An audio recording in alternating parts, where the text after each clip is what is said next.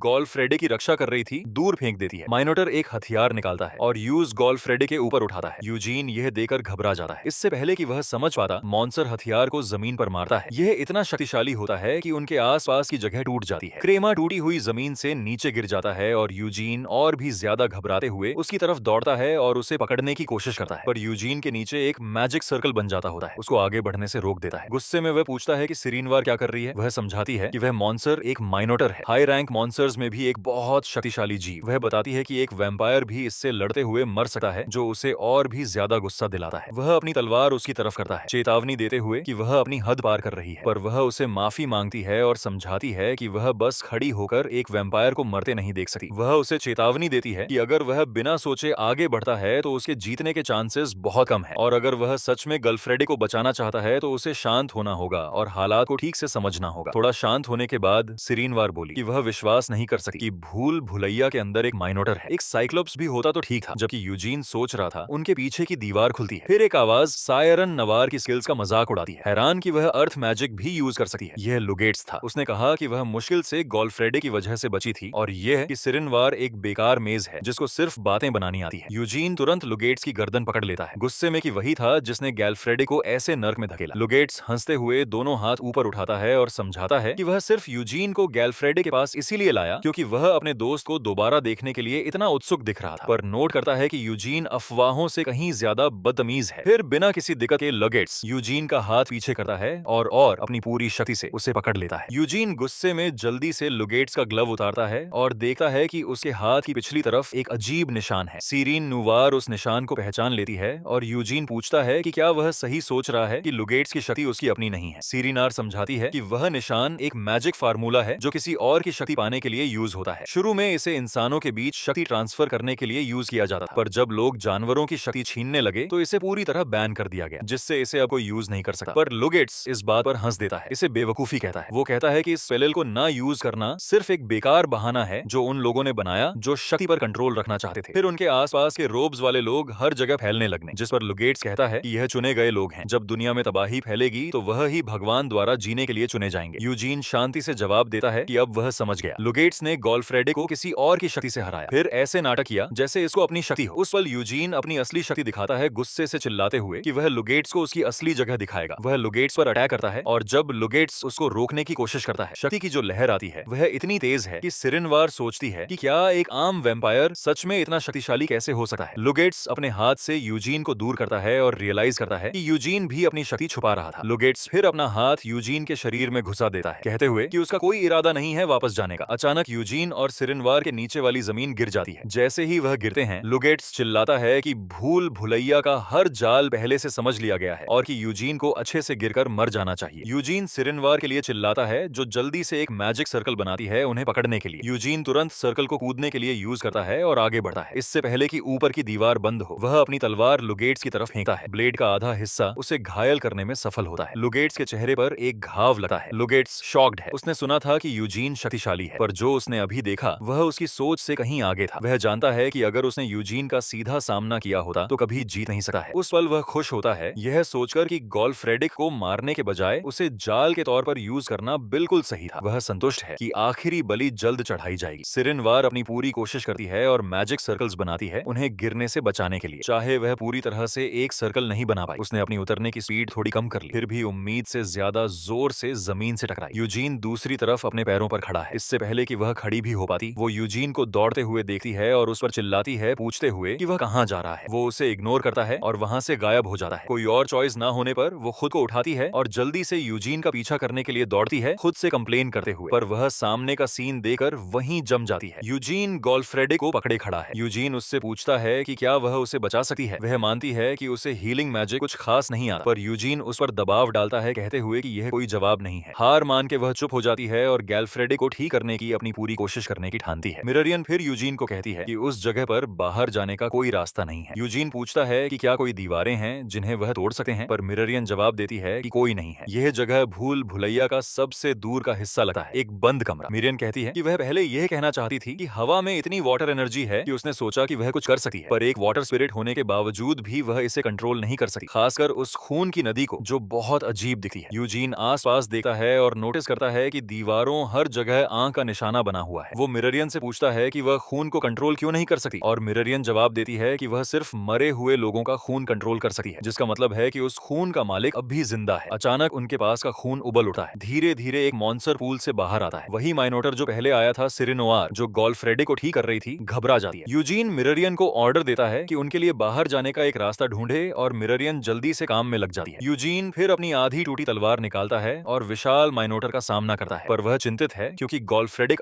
कभी भी हिल नहीं सकता। वह खुद को याद दिलाता है कि वह माइनोटर को इस तरह खुला नहीं छोड़ सकता। वह उस जीव पर अटैक करता है और आगे से वह मॉन्स्टर वो बड़ी संख्या में ब्लेड्स एक साथ यूजीन की तरफ फेंका। यूजीन हर एक से बचने में सफल होता है। माइनोटर के पीछे से जाते हुए वो अपनी तलवार उसकी टांगों पर चलाता है, पर उसका अटैक मॉन्स्टर का कुछ नहीं बिगाड़ पाता। यूजीन की तलवार तुरंत टूट जाती है। माइनोटर अपना मुंह खोलता है और आग उगलने लगता है। यूजीन मुश्किल से उससे बचता है, पर जब वह आगे से बचने की कोशिश कर रहा होता है तो मॉन्स्टर पीछे से और ब्लेड्स फेंकता है। वो ठीक समय पर उन्हें आते देख लेता है। यूजीन नीचे झुकता है और अटैक से बचने के लिए हवा में कूदता है। वो पास के पिलर्स पर लैंड करता है, सोचते हुए कि एक आम तलवार काम नहीं करेगी। यूजीन फिर अपने शरीर से खून निकालता है और इससे अपनी टूटी तलवार कवर करता है। यूजीन अपने लिए एक नया हथियार बनाने में सफल हो जाता है। अपनी पूरी शक्ति से वह माइनोटर की तरफ बढ़ता है और अपने नए हथियार से उसकी पीठ पर अटैक करता है। चाहे अटैक लगता है, पर इससे कोई फर्क नहीं पड़ता। इससे पहले कि वह कुछ और कर पाता, मिनोटोर उसे पकड़ लेता है और आगे की तरफ फेंक देता है। उसे एक दीवार पर दे मारता है। यूजीन बहुत घायल हो जाता है। सिरिनवार सब कुछ देखते हुए गॉलफ्रेडिक को आवाज देती है, उससे भीख मांगते हुए कि वह जाग जाए, उसका दोस्त खतरे में है। जबकि यूजीन फिर से उठता है, दर्द से करहाते हुए। वो सोचता है कि सिरिनवार सही थी। हाई रैंक मॉन्स्टर्स बिल्कुल अलग लेवल के होते हैं। जैसे ही माइनोटर एक शक्तिशाली हवा की लहर छोड़ता है और फिर से ब्लेड्स की बारिश करता है, यूजीन दिल ही दिल में घबरा जाता है। ब्लेड्स उसकी तरफ आते हैं और कोई शक्ति ना बचने पर ब्लेड्स उसे हर जगह से घायल कर देते हैं। सिरिनवार डर से चिल्लाती है, पर यूजीन कुछ बोल नहीं पाता। उसके पास वापस लड़ने की शक्ति नहीं बची। जब यूजीन को पिछली लाइफ वाली फीलिंग दोबारा आने लगता है, जब वह अपनी मौत को सामने खड़ा देखता रहा और खुद को बचने के लिए कुछ नहीं कर पाया, वह सोचता है कि अब तक उसे ऐसी फीलिंग्स का आदी हो जाना चाहिए था, पर फिर भी किसी तरह कमजोर होना अभी भी उतना ही दर्द देता है। एक ब्लेड उसके शरीर में घुस जाती है। जैसे ही उसके शरीर से खून बहने लगता है, वह गॉलफ्रेडिक की तरफ देखता है। तभी गॉलफ्रेडिक की आंखें अचानक खुलती हैं। वह यूजीन को अपने सामने मरते देखकर शॉक्ड